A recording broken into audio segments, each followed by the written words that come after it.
Hello everyone, and welcome to this audio commentary for the 1972 film Hunted by the Pemberley organisation, as you can see on screen.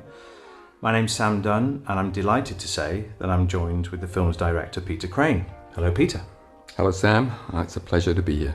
It's great to have you. Thanks very much for taking the time. We're actually going to attempt to do 3 commentaries over the next day or two. So we've got quite a lot of time to go through quite a lot of material. It'd be great to speak specifically to some of the stuff in this film, but it would also be really interesting, I think, to find out how Pemberley came about. Well, Pemberley, first of all, the name Pemberley comes from the first 2 letters of the 3 founding partners. Peter, myself, P-E, M-I for Michael Sloan, N-I for Nigel Hodgson. Mm-hmm. I met Nigel Hodgson at film school. We became firm friends and have remained best friends even until today. And during our time at film school, our thesis film was entitled In Search of Lebanon. And that came about because Nigel had a dalliance with a beautiful Lebanese student while she was on vacation in London. Mm-hmm. The romance didn't last, obviously, because of the cost of phone calls between London and Beirut and the distance. But because of that, Nigel persuaded me that we should go to Lebanon, and we then persuaded Middle East Airlines to fund a documentary. I think he was hopeful of seeing this young lady once again, but we never came across her when we were there. But that film, In Search of Lebanon, our thesis film,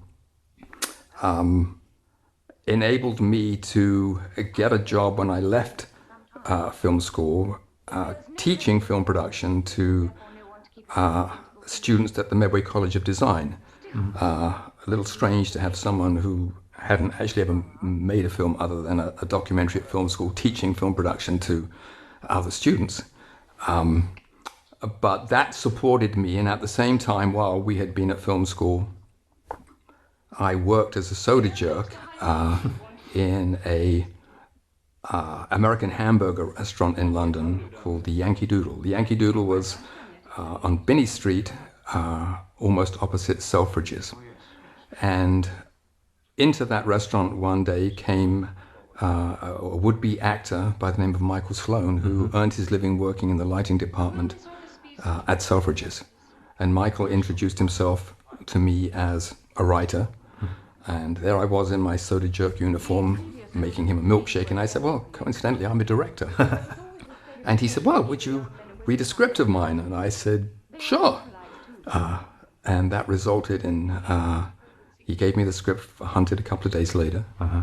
And I read it and talked to Nigel about it. And then the 3 of us got together and decided that we would try to make this film, and that meant, well, we should have a film company if we were going to make a movie. Fascinating. And we put together the Pemberley organisation. But the Yankee Doodle actually played quite a big role in this film. I met the film's composers, Graham D. and Jerry Shorey, at the Yankee Doodle. Graham was a recording artist with Polydor at the time, and he lived just around the corner on James Street in St. Christopher's Place. And his local watering hole was a pub called the Pontefract Castle. And in the Pontefract Castle, we met a man by the name of Neil Herbage. Neil was a dealer in guns and antique swords, and he had a shop just around the corner in St. Christopher's Place, which became the Pemberley organization's office. Uh-huh. Neil also became our first investor in a motion picture. We had budgeted Hunted at £1,000. Wow. And Neil supplied that £1,000, and the location we shot for Hunted is actually on the first floor of his house that was in Pimlico. But prior to all that happening, of course, we had to find a cast. That was somewhat challenging. But Michael was playing a very, very minor role in, I think it was an episode of a TV show called The Persuaders. And the guest star on that film was June Ritchie. Mm-hmm. There she is. And Michael spoke to June and said, June, would you like to read a script that I've written? And June read it and came back and said, yes, she liked it. If you get this film financed, then I would be interested in being in it. We had, we wanted Edward Woodward from the very beginning, and it was a sort of tall order. We had spoken to Eric Glass, his agent, and persuaded him to take a look at the script, and Eric liked it, which is, a tribute to Mike's writing, and said he would give it to Teddy to read. And the response we got back was that, Woodward was, interested and would like to meet with us. So we arranged to meet him. He was starring as Cyrano at the National Theatre at the time, and we arranged to meet him after a performance, and Mike and I could just about afford seats in the obscured view seats, I think they called them, in the guts. We saw the production, which was spectacular, and I have to say, going downstairs afterwards into the bowels of the theatre to meet Edward Woodward, there was a certain feeling of panic. Like, how on earth am I going to persuade this guy to make this movie? But we went in and we chatted about the script for a while, and then Edward said, so who's going to direct this? And I sort of said, me. And he said, I see. But he kind of let that go and said, okay, all right, well, let me think about it. And a couple of days later, we heard from his agent, yes, he was going to do it. Fantastic. And that resulted in Neil saying, okay, I'll put up the money for it. How we plan to do this for £1,000, I have no idea. But I think it's important to remember, I had just, both Nigel Hodgson and I had just come out of film school. And, £1,000 seemed like a huge amount of money with which to make a film. While I had been at Medway College of Design, I had 3 students there who I was supposed to have helped learn about film production, who I really appreciated and liked their talent. A guy called Bruce Atkins, who was a wonderful still photographer, Martin Chilmaid, who became my assistant director on Hunted, and Sandy Campbell, who became my script supervisor on Hunted. None of them had ever done this before, but they put the work in to learn how to do it, and that's really how we crewed Hunted. It was made up of mostly film school students. The DP on Hunted was one of my tutors from Polytechnic Film School. No one was getting paid, but they were there because they wanted to make films, and this was a chance to do that. From my perspective, obviously, this was going to be a challenge because I'd never worked with professional actors before, never worked with even amateur actors before. And I, thought I had prepared meticulously for the challenge ahead. I had every shot clear in my head. I had the choreography clear in my head. But on the first day we had I think 2 days of rehearsal. The first day of rehearsal, and I had them in this room. What I had seen in my head in terms of how this was going to play out and the pace at which it was going to play out turned out to be fiction. They did everything. Everything appeared to be much quicker when it happened with the actors than how it had appeared in my head. And so I basically had to sort of throw out all that preparation. None of it was going to work. And I guess shoot from the hip from that point forward. But I had the advantage of having 2 really wonderful actors and 2 terrific human beings who, in Edward and June, who were prepared to work with me. I think it's fair to say that I didn't bring a tremendous amount to their performances in the production of Hunted. I hope that I helped in places. but they taught me an enormous amount about working with actors and the art of acting. So given all of that sort of extraordinary background, given the, in a way, the sheer chutzpah of, the undertaking, do you feel that at any point you were in danger of losing their confidence in you or in the production at large? Well, what's interesting about filmmaking, I mean, I was basically a pretty shy person, I think, coming into this process. But by the end of film school, I was confident about my technical ability to approach the issue. The moment I realized, and there's no question, I was sort of terrified first day of rehearsal working with these people. I was. Yeah. And when I realized that all my preparation was out the window, there is a definite moment where you have to decide, are you going to sink or swim here? And you have to step up almost to a level you've never been at before and say, okay, I'm going to do this. And as long as you have that kind of mentality and confidence in yourself, I think the people in the room with you then are supportive, because it's not like you're shying away from it and saying, oh shit, I got this wrong. They are with you, and as I say, I was very confident in my technical ability to do it, and that carried me through where my weaknesses might have been. And I think I'm a quick learner in that regard. I understood the script well because I'd had it for a long time. It was just the process. I remember one moment that was really embarrassing to me, but funny at the same time. We were sort of rehearsing something and ready to shoot, and I came over and I gave Edward a note about his performance, and he turned to me and said, Peter, I wasn't acting yet. And I said, oh, right. My ignorance about the actor's process, and they're all different, but that's part of what I was able to learn doing this. Both of these actors, I would say, were also really prepared. They knew their lines. There was never a question of whether they were forgetting lines and fumbling things. They really knew what they were doing.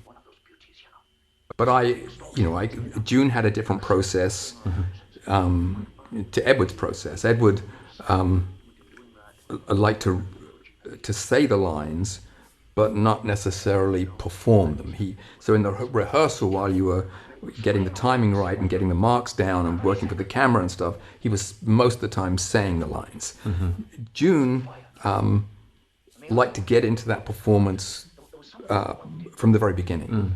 She liked to feel it and see how it impacted where she was in the room, the table, whatever she was working with.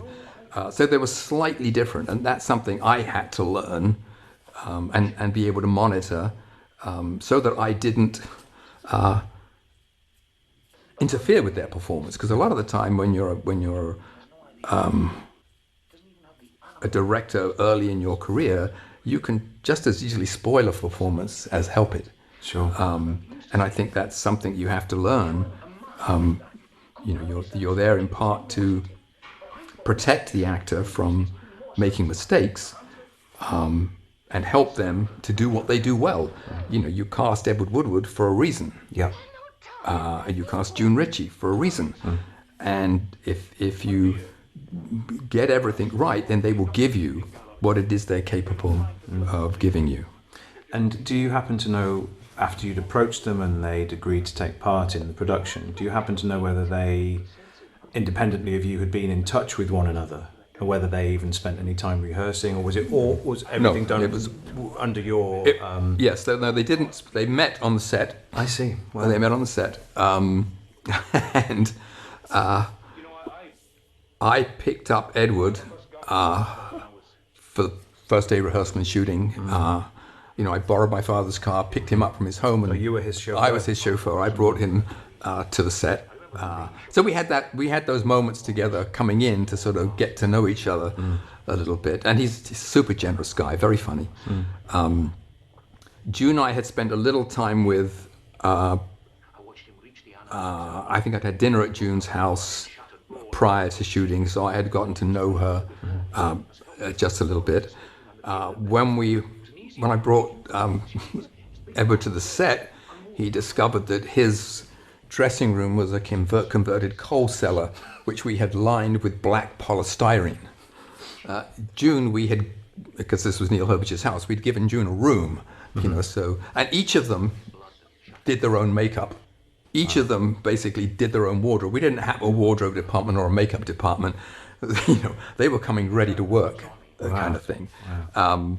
Which was, I think for them, part of that giving back process, they knew they were working with first-time filmmakers. And I think that was, in its own way, exciting to them as well. But they obviously had confidence in the material. The material was obviously of a level. Yes, there's no question. I think that Mike's script, they wouldn't have done this unless Mike's script was good enough. And I think it was. And it was also, although it's a short film of 40 minutes in length, it's almost a play. Yeah. It's like being on stage. They're trapped in a room with very little to work with except each other for those 40 minutes. And I think that rather than these short scenes and broken up as a movie it gave them the chance to act, and both of them are real actors. Of course, it presented a different challenge to me, both good and bad. As a first-time filmmaker, just having two actors in a very small room, working with, in those days, I don't even know they refer to it as an Elamac dolly, which is a tiny dolly with very kind of limited ability to move, and a 16mm Arriflex camera that was stuck in an old-fashioned blimp, so the thing is, massive. It was all borrowed from the film school, so we weren't exactly working with state-of-the-art equipment. Moving that around in this space with two actors, with the lights and the sound and everything else, is tricky. Yes. But it's a great learning experience for me. I mean, just being forced to deal with those restrictions. So on the one hand, Mike presumably wrote the piece almost with budget in mind, thinking, okay, if we've just got one location. One location, two actors, can't get any cheaper than that. Yeah, but at the same time, as you say, even for the most experienced filmmaker, maintaining, the drive, the narrative arc, the performance, the holding it all together in a single space is incredibly challenging. Well, it's easy for me to say now, I tried to create this claustrophobic style inside the room, and you only break out of it at the very end of the film, when we come to a shot of a deer running down a hillside, which is for that purpose. But I think that the style was dictated to me rather than me imposing the style on the film. One of the advantages on a practical set, as you see here, is you see the ceiling, and that at times gives you a physical presence in the room that you don't get when you're on a soundstage, unless you build it. So it does, I was able to work with those, I enjoyed working with those kind of physical elements within the room itself. And those physical elements help the actors as well. I mean, this room was perfect for what this script was written for. I mean, it worked. Yeah. So there was no invention from either me or the actors to try to get it to work. It worked.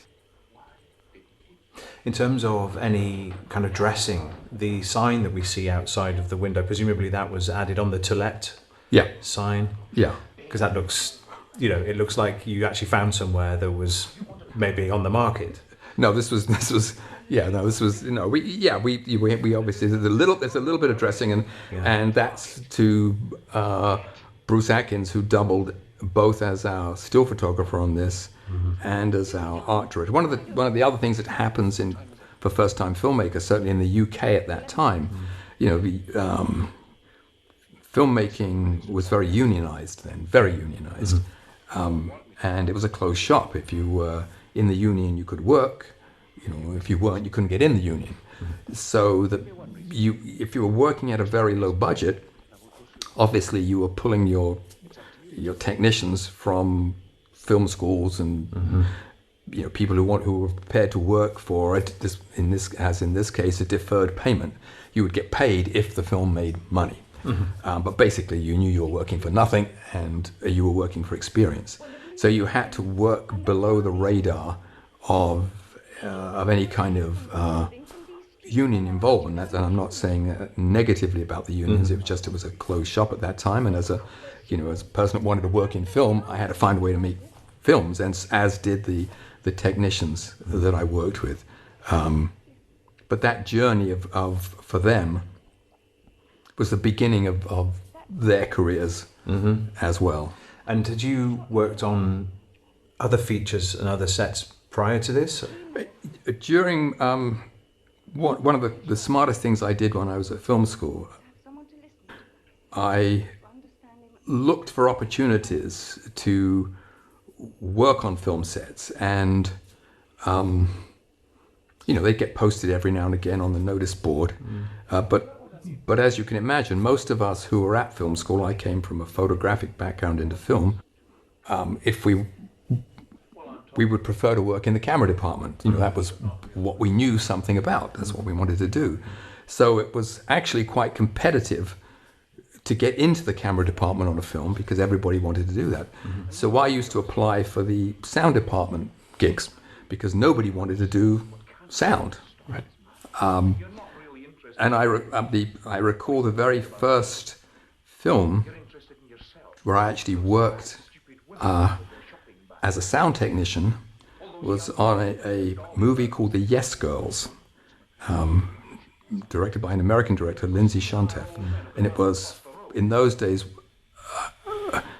I think you'd call it a soft porn sort of exploitation. Movie. It was an exploitation picture, hence the title. And when I arrived on the set, there was another person in the sound department, and I said to him, well, look, I think you should be the mixer, you should operate the Nagra because, and I'll be the boom operator.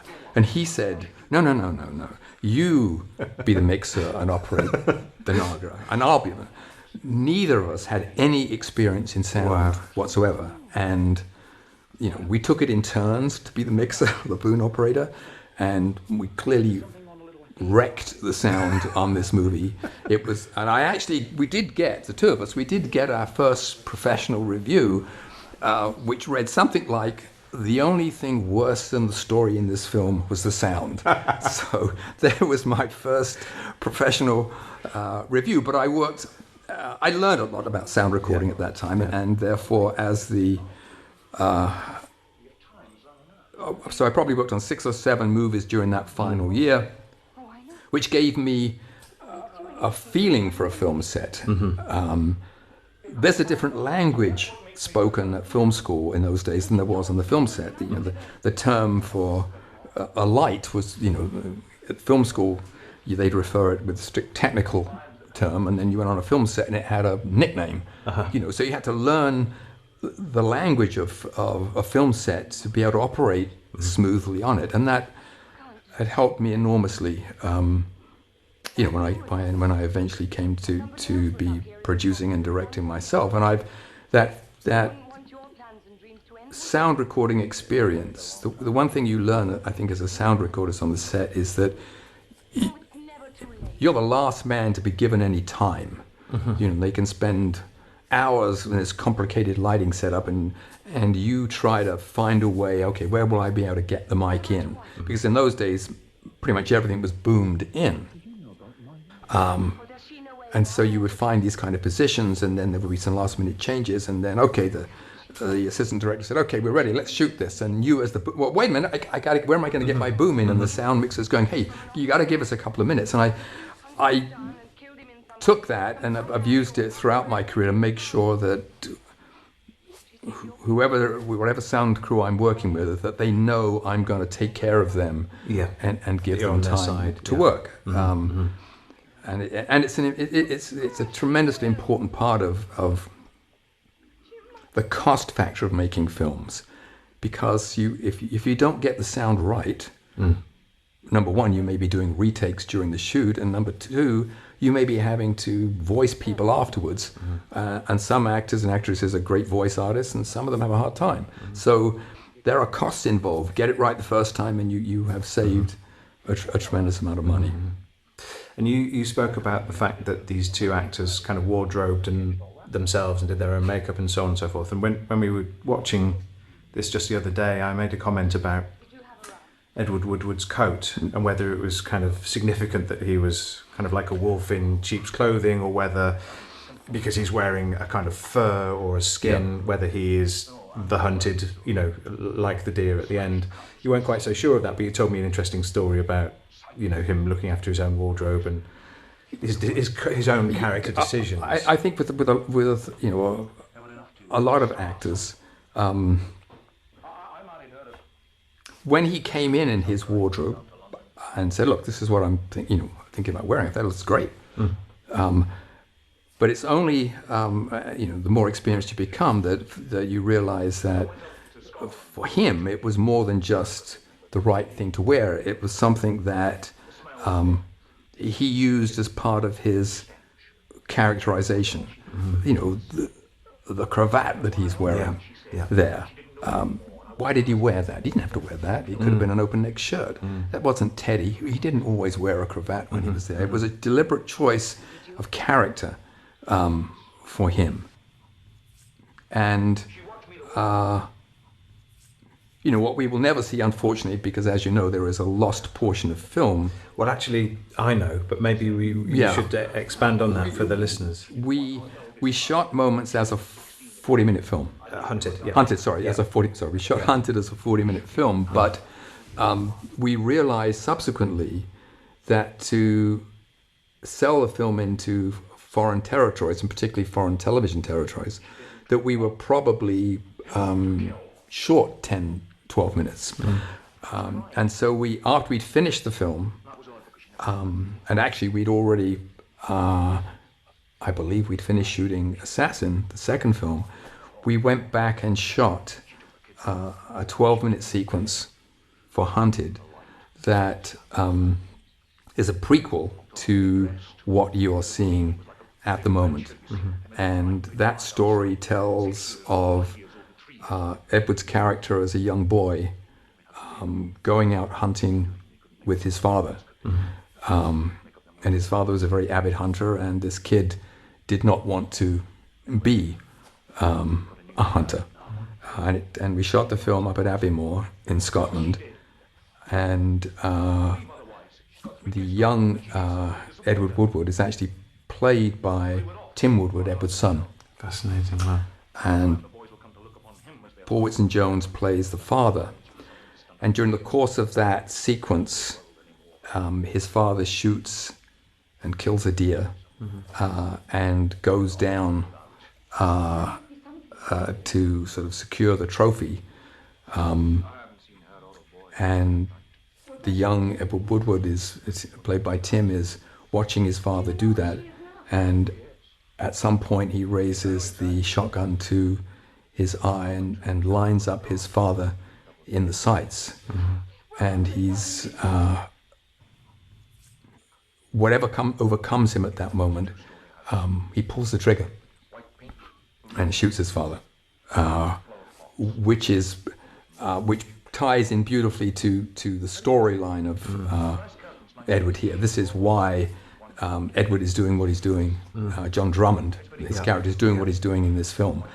He's had to live with this all his life, and this is his way of ending it. It's a moment in his life as a young man that changed him forever, and ruined his marriage, and he sees it as no reason.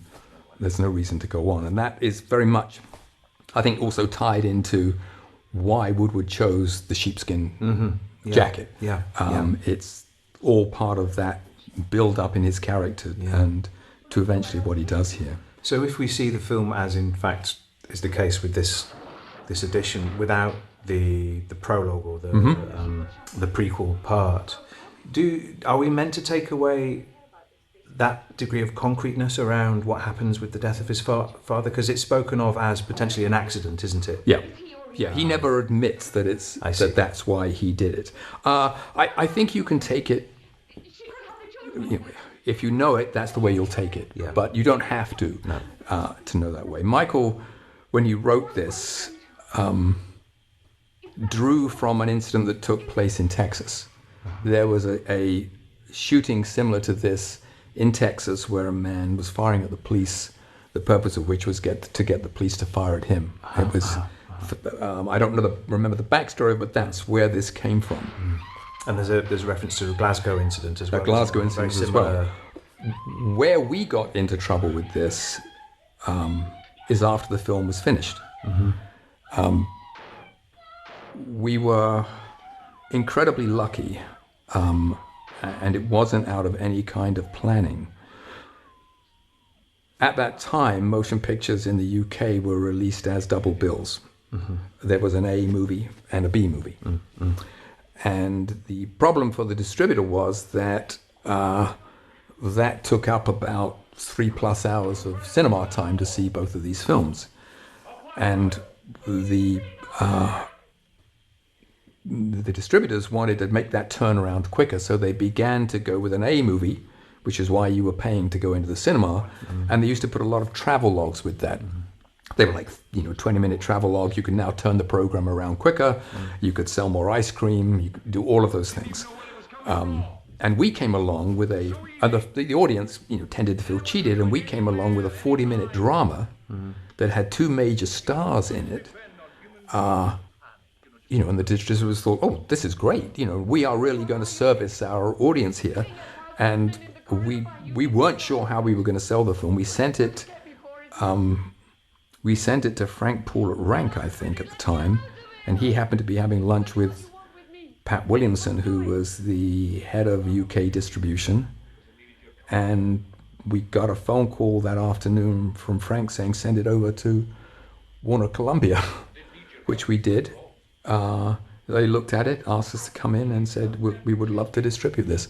I can't begin to describe the euphoria we felt at that moment that Columbia Warner were going to distribute our movie. That euphoria was sort of short-lived when a couple of weeks later we heard from the censor that they were going to refuse to give Hunted any certificate at all. Wow. I thought this is worst. It was U, A, or X at the time. Yes. I thought at worst this was an A. They wouldn't even give it an X. The censor came back and said, we think this film is dangerous because it will result in copycat situations. And so there we were thinking we'd made a distribution deal with Columbia Warner, which was going to disappear and the film was going to be unsaleable unless we could persuade them to change our mind. And I'll say this, that Pat Williamson got involved and it went all the way up to Lord Harlech, who was the head of the censor at that time.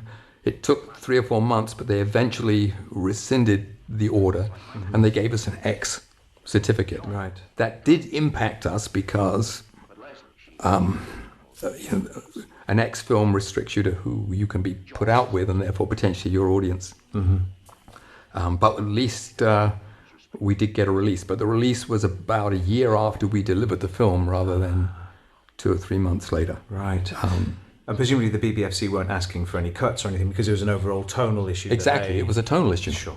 There's nothing we could do, they said.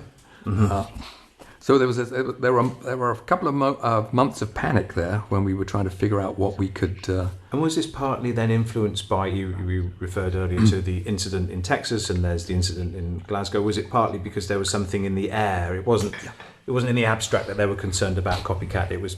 There was proof. Proof. We were copying those incidents. Yes. They thought we would then project that to the outside world. So did you and Mike have to get involved in that kind of lobbying of the BBFC, or was it really done through others? It was us begging Pat Williamson to, is there anything we can do? Because, this was just a tiny film for Pat Williamson and Columbia Warner as joint distribution in the UK. Why did they want to get involved in that? But they were great. So your concern at the time could be that it could very easily just fall foul of this and just slip into obscurity. Absolutely. Yeah. That it was all over, and we thought it was a lot of money, £1,000. Well, I think by this point we'd realised that we were spending more than £1,000. But there were people that put money in, and it was their hard-earned money, and we wanted to. So on that, then, are you saying that it went over budget? It definitely went over £1,000. I think. In our experience, shooting film, you pay for the filming of it, and there's a small amount of money needed to post it, but you don't think about all the other costs that actually, in the end, have to come from somewhere. And in fact, June Ritchie's then husband, Marcus Turnbull, invested some money in the film as well, which was terrific. I think in the end we probably made this film, when you take all the costs and the costs of selling it, etc., it probably came out to £2,500 to £3,000. Amazing. That's what it eventually cost. Amazing. We've got a few minutes left. I think a key question, since we've touched on the prologue, is maybe for the benefit of everyone listening again, what's happened to that? Because we're not presenting it here. The prologue, once finished, to my knowledge, and now we're talking 40, 50 years ago, was used, as I recall, only once, and that was, I think, in the distribution of the film in Australia. I think that's the only time it was actually used.